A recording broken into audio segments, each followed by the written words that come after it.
Welcome to the Raven's Call. I'm Eric Wordweaver Sjerven, Goldie of the Ridgar folk here in East Texas. Now, most of you viewers already know this is a show where I ramble on about whatever comes to my mind. And a lot of the stuff I've done so far has been introductory stuff. We just finished up production and release of the Soul Complex series of videos. I say we, it's mostly me, but anyway, that's beside the point. I hope you guys have enjoyed it.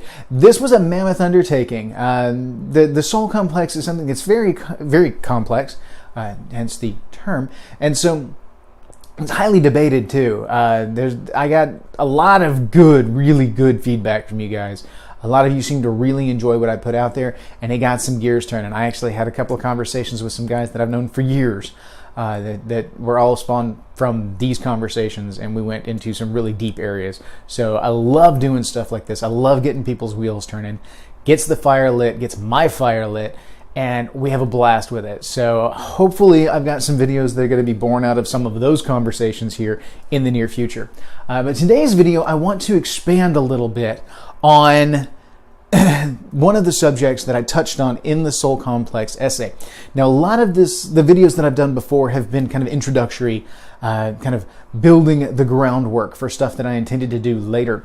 And the Soul Complex essay, series of videos was one of those things. It's something that I needed you guys to understand how my mind works and where I'm coming from on stuff, to be able to understand some of the theories and abstract thoughts that I have coming in some of the more woo-woo areas. As my dear friend Rod used to say before he passed. This is something that is essential. You got to have this little key piece of, okay, this is how Eric's brain works. This is where he's coming from, and therefore this is what his theories are based on. Otherwise, I'm going to seem crazy, and you're not going to get it. So you got to have the context, all right? So I say that because no two people necessarily see the Heathen Soul Complex the same way. Some don't see it as a complex at all. Some people have no views on the soul whatsoever. Some people have very simplistic. Mine are very complex. You've just watched 4 videos that have explained exactly how I see it and kind of why. So here's an expansion on one of the ideas kept therein.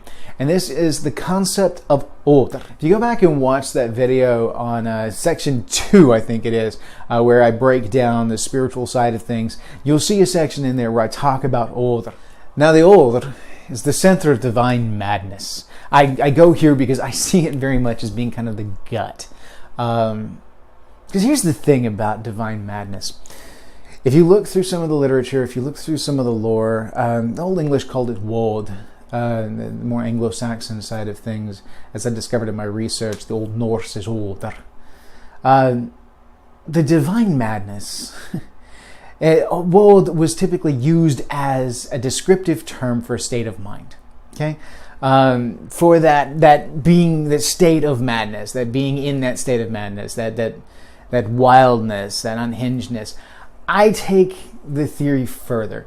I see wold, I see order as that part of the soul that allows us to connect to the sacred and divine energies of the gods, that then fuels that madness, that wildness in our world here. And it sounds crazy, and it's kind of difficult to articulate, but the way I see it is that the world, the order, is the gateway between the gods and the profane world through us. This is our gift. When Odin and the other gods gave us life, they gave us body, they gave us breath, they gave us all of these things when they created Asknembla and set into motion how humankind was to be created and what was to pass down and how the soul was forged and sat together. I see all of that in the Asknembla story. Okay? And the way I see it is that when they breathed life into us, one of the things that Odin left behind for us was order, or wod. And this is that little spark, that ember. It's like a glowing ember in our gut that is raw energy. It is in and of itself a permeable membrane. Again, you can go back and look at my videos on permeable membranes. This is something that's going to be recurring in a lot of my theories, the whole permeable membrane aspect. It's important in a lot of ways. So The odor, you'll hear me double that a lot. The odor is a permeable membrane in and of itself. It's like a mini Stargate for you sci-fi geeks out there. In your belly, in the gut, as it were. Again, it doesn't have a physical representation. That's just where I visualize it. Because I'll get to it here in a second. It's like a permeable membrane energy field, part of the soul, that allows energy from the sacred to pass into the material world through us. It is our gateway, so that when we are in that state of divine madness, what we are experiencing is an influx of divine energies from the sacred through our odor into the profane world, into our physical body, into our lich, and into the rest of our soul complex. Fueled by this sacred energy, we take on the state of divine madness. The level of the madness depends on the amount of energy and whether or not the individual knows how to harness said energy, and just a number of factors. But essentially, the gods send this energy to us through this. It creates both a beacon and serves as a gateway. It also allows us, because it's there and it is of the sacred, it allows us to perceive those sacred energies. Okay? So, when an individual reaches, let's take, for example, a berserker, because this is supposedly the root of a berserker's rage, okay? When a berserker reaches that state, and they reach that altered state of consciousness, it is energies channeled through the odor into the body that fuel it. So they're taking divine sacred energy to fuel the body to higher heights than it could ever be before, and the process itself alters the state of mind, because the mind before this is fueled by soul energies. It's fueled by physical energies. It's fueled by the profane world. And then when it is touched by energies from the sacred world, it alters the state of consciousness, because suddenly this is an outside stimulant that it's a piece of that is brought into us. Creates an altered state of mind. This is that divine madness. Now, I postulate that this divine madness takes on several different levels and is something of a continuum. Because I don't think that all utilization of the divine energies through odor are as out there as, say, a berserker raging out or something like that. I think this is the same altered state of consciousness that is obtained through writing poetry, through spoken word, through chanting, through trance work. I think in those instances, like runners, the runner's high, when you can utilize either the body, the spirit, the soul, the mind, whatever, in such a way that you can willfully tap into that odor, you can knock on that door and let a little bit of that energy in, and then channel it towards a goal. This is where creative force comes from. This is where that drive for creativity comes from. Without the odor, we might be like any other animals on earth that just get by, The limits of our creativity might be that we need to open this coconut somehow. Oh, let's smash it with a rock. Now it's open. We have a tool. Boom. Open. Pragmatic. Very logical progression. Definitely something that is a product of the mind itself. There's no abstraction here. It's very concrete thinking. Abstract thought, which kicks in adolescence, mid-adolescence, is when the dendrites involved in abstract thought actually kick in the mind, in human growth and development as far as the lich goes. Abstract thought is a completely different thing, though, because with that kind of a setting, you're never going to have a monkey who's going to sit down and say, monkey, capuchin, whatever you want, or a chimpanzee, I don't care, because they have much of the same faculties we do, but I do not see them as having the odor. I see them as having strong fera, because they are fera, but not the odor like humankind does. Again, just me. You're not going to see one of them who's going to take on a truly abstract, like I am going to create a satirical piece of art that will parody human civilization within the context of some imaginary creative barnyard that I have seen. I mean, we're not going to see advanced, deep art come from that. We're not going to see somebody, you're not going to see a tiger come along and suddenly decide that they're going to scratch a statue of a human. Since we carve statues of tigers, why not go with the metaphor? I don't care. Not going to see a tiger scratch out a marble statue of a human. Why would they do that? They don't think like that because it's not in their prime drive. That's Fera soul speaking there. With humans, with the Other there, we look at a solid block of marble and turn it into incredible art. And this is something that is inspirational. This is something that comes from an almost altered state of mind in and of itself. Every artist can obtain this state of mind. It just varies as to how they do it and how they effectively reach that. Writers do the same thing. Human beings for generations have utilized drugs and artificial means to alter their state of consciousness in order to tap into these creative energies. Mary Shelley's Frankenstein came from an opium party. Again, reaching that altered state of mind so they could tap into those creative energies to throw out something that they would not normally have done in their right state of mind. I write a lot of poetry. When I can tap into that creative energy, and I don't know exactly how I do it, I sit down with pen and paper and just kind of let it happen. It just does it. And so when it does, things flow. And it's almost like I have no control of it. It's like it is flowing through me, and all I am doing is guiding this onto the paper. And then when it's done, it's almost like I don't retain any of it. It's like all it has done is flown through me, not like it came from me. It's a weird kind of sense, and honestly speaking, unless you've experienced it, you're not going to really get it. But this is the all that work. This order.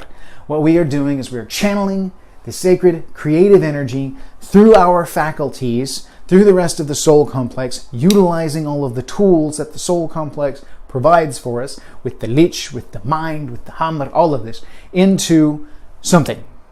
Okay?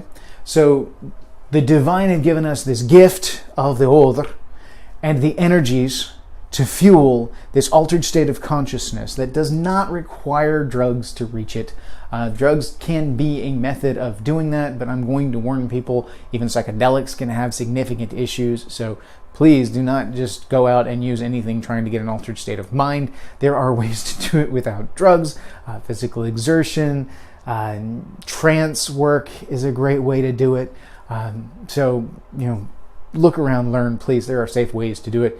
And I'm not going to advocate the use of any kind of hallucinogenics on my YouTube channel. Just not going to do that. Sorry, guys. So, there's a lot of research as to the use of psychedelics with relation to trance work, and I highly recommend you go out and do research. So, read what you can, figure it out, look at all the dangers, etc., etc., etc. Know what you're doing before you try anything. But I'm not going to advocate the use of psychedelics on my YouTube channel. Not going to do it. All right. So, reaching this altered state of mind allows us creative energies, right? It is through this divine madness, this creativity, this ability to create something that wasn't there before out of almost nothing. We write plays, we create sculptures, we build buildings that are just ridiculous. This is fueled by the order, okay? Similarly, dance, music, all of these things are fed by the order. Creative energies that are then utilized through the soul complex and all of the tools at hand to create something, okay? Or to destroy, because that again is also of a divine inspiration. To see something and then revert it back into its primary elements, to break it down. It is still that change and that element of change, because you wish to change its form, even if what you are changing it is from this order into chaos or from chaos into order.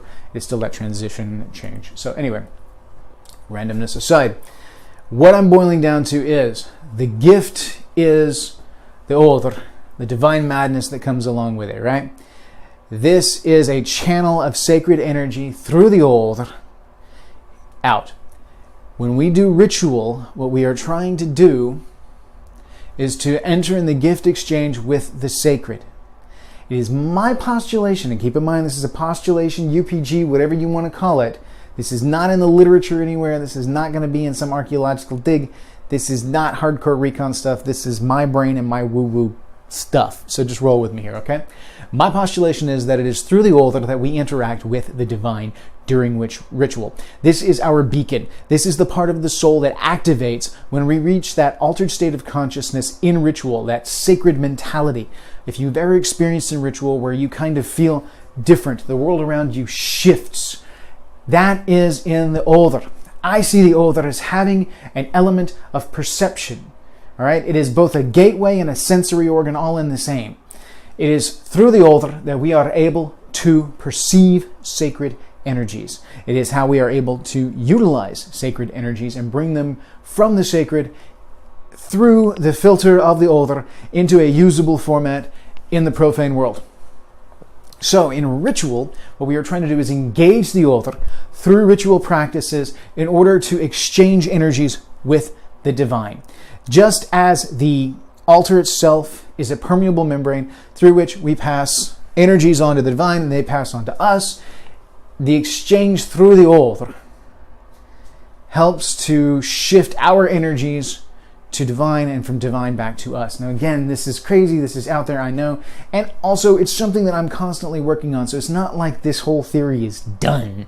It's not a half-baked theory, but it's not a done theory either. I'm going to be working on things relating to this for the rest of my life, most likely. But this is stuff that rolls around in my head, and I thought I'd share with you guys my own little divine madness going on. I see the order as a gateway for sacred energies between the divine and the profane world, and in ritual, I see us activating that to create the altered state of consciousness necessary to reach ritual efficacy.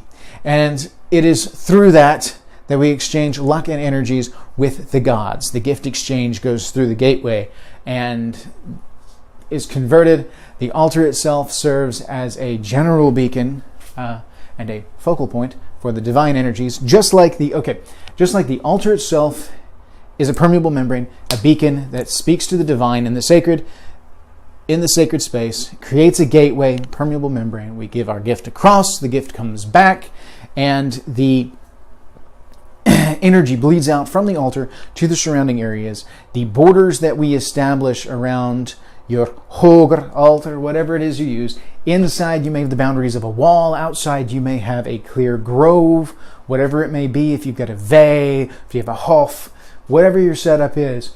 Boundaries establish a kind of delta of sacred energies that mix with profane energies, because this is the space that you create that is between those two worlds. When you set boundaries, you establish this between world, and then you have a gateway that is your method of sending stuff across and back.